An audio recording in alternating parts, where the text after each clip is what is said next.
This is a SIG 550. It's designed to destroy anything standing within its 400-meter trajectory.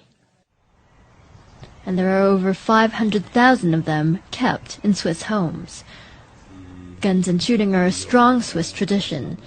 Basic military training is mandatory for young men, and afterwards they're required to keep their weapon at home. Mark Heim is the Ticino representative for the lobby group Protel. Basically, this was my father's military rifle, and of course he got to keep it when he was finished. I have my grandfather's rifle in the office, hanging on the wall.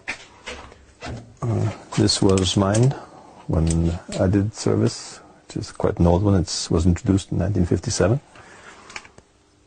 Was used until 1990. And this is my son's. That's the current model. That's what's being used today.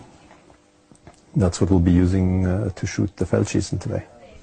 The Feldschießen, or Tiro Federale in Campagna as it's known in these parts, is an annual Swiss event, and it's also the largest shooting festival in the world. Roughly 200,000 people come out to target practice all across the country. Ammunition is provided by the government. Heim goes regularly to this range, and it's often a family affair. It was organized by the government to have a very high state of readiness for the Swiss military and population. The target has always been that within 24 to 48 hours, Switzerland could mobilize a pretty large army, I mean, even by European standards.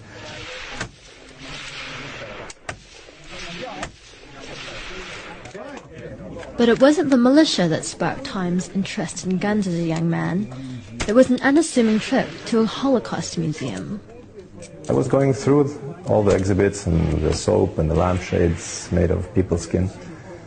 And while I was looking, I heard a funny noise, and there was an old woman maybe 2 meters from me, and she was trying not to cry.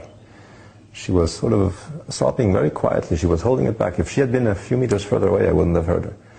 And she obviously had gone through that. That's when the whole impact of it hit me.